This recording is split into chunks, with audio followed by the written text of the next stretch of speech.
أعوذ بالله من الشيطان الرجيم بسم الله الرحمن الرحيم الذي أرسل رسوله بالهدى ودين الحق ليظهره على الدين كله وكفى بالله شهيدا أشهد أن لا إله إلا الله وأشهد أن محمدا رسول الله أما بعد Rabbi shrah li sadri wa yassir li amri wahlul 'uqdatam min lisani yafqahu qawli. Sahabat Al-Qur'an yang dicintai Allah, sahabat Al-Qur'an yang dimuliakan Allah, Assalamualaikum warahmatullahi wabarakatuh.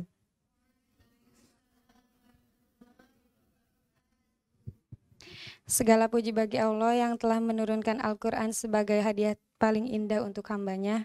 Tak lupa salawat serta salam semoga tercurah limpahkan kepada Nabi Muhammad SAW. Kultum kali ini mungkin masih satu tema ya dengan pembahasan tadi pagi tentang mengapa kita harus menghafal Al-Quran. Mengapa kita harus menghafal Al-Quran? Yang ke satu, Al-Quran adalah kalamullah. Saat kita menyadari bahwa Al-Quran adalah kalamullah, semestinya kita merasa bahwa Allah itu sudah memuliakan kita karena kita telah berinteraksi dengan Al-Quran. Karena Allah lah yang berkehendak agar Al-Quran bisa kita baca. Allah lah yang menjaga dan melindungi Al-Quran.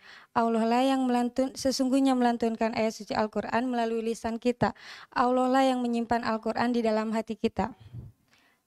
Jadi alangkah lalainya kita jika kita sama sekali tidak pernah merasa bahwa Allah lah yang sudah menghendaki Al-Quran untuk kita.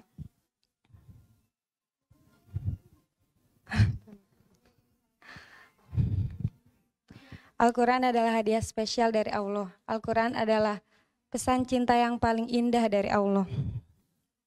Al-Quran, maka kita itu membacanya tidak cukup hanya untuk sekali gitu. Butuh seumur hidup untuk mengulang hafalan itu, mengulang ayat-ayat itu sampai kita bertemu dengan Zat yang Maha Menciptakan, sampai kita bertemu dengan Zat yang Maha mengirimkan surat itu. Yang kedua, Al-Quran adalah jamuan Allah. Bayangkan teman-teman, kalau suatu ketika terdapat jamuan besar dari seorang raja, terus kita itu diundang dalam jamuan tersebut. Terus kita itu bakal rugi dong kalau misalkan kita nggak hadir, kita nggak datang. Karena jamuan itu bukan jamuan biasa gitu. Secara raja loh yang undang langsung gitu. Pasti hidangannya juga pasti disajikan hidangan yang terbaik gitu oleh raja tersebut. Tapi teman-teman tahu nggak, apakah ada yang lebih rugi dari orang yang tidak bisa hadir? Yaitu orang yang sebenarnya hadir tapi tidak bisa menyantap sedikit pun tidak bisa menyantap apapun. Al-Quran itu jamuan Allah. Al-Quran itu jamuan Allah untuk manusia. Kita itu sebenarnya setiap hari menghadiri jamuan Allah. Tapi apakah kita termasuk orang yang paling beruntung ataukah kita paling rugi karena kita tidak bisa menyantapnya? Hafalan Al-Quran memang bukan jaminan untuk seorang sanggup menyantapnya. Karena begitu banyak orang yang hafal 30 juz tapi hanya sebatas lisan dan pikirannya saja, tidak sampai ke dalam hati. Allah juga sudah bilang di dalam Quran surat Al-Anfal ayat 2. Orang yang beriman itu ketika mendengar nama Allah maka bergetarlah hatinya, dan ketika dibacakan ayatnya maka bertambahlah kuat imannya. Jika tubuh kita membutuhkan makanan untuk bertahan hidup, maka Al-Quranlah makanan untuk hati kita. Kalau hati kita dibiarkan kelaparan tanpa makanan, berarti kita membiarkan hati kita itu mati, tidak berharga gitu. Seperti hadis yang sudah kita ketahui, Innaladzi laisa fi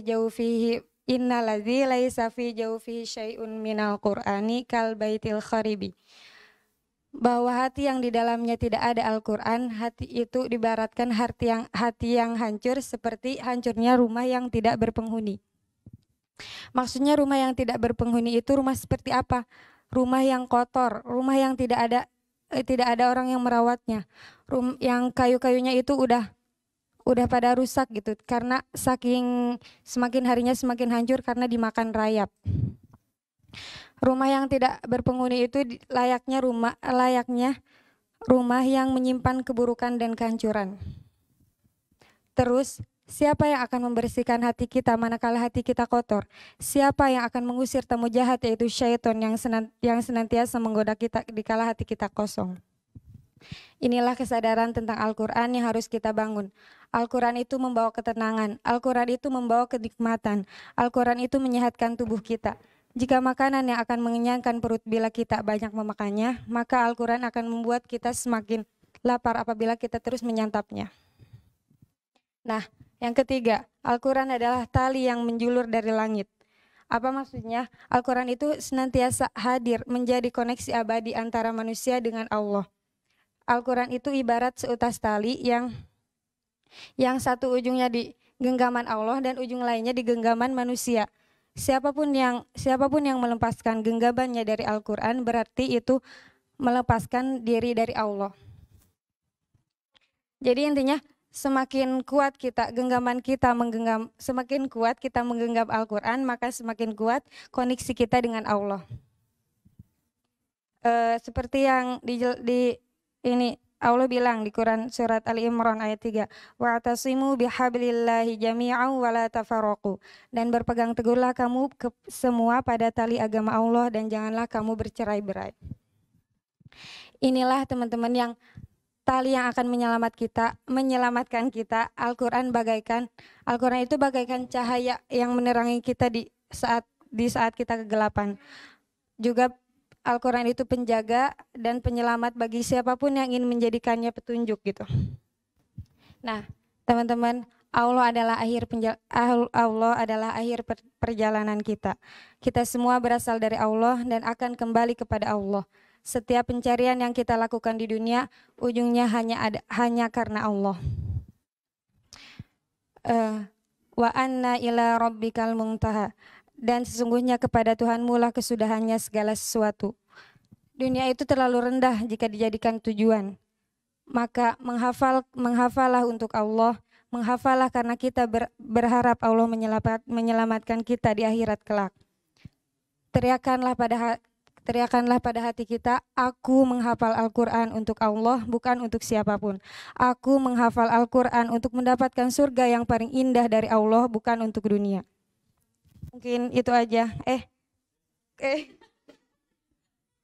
Kultum ini dikutip dari bukunya Ahmad Khairul Anam, Seni Bahagia Menghafal Al-Quran.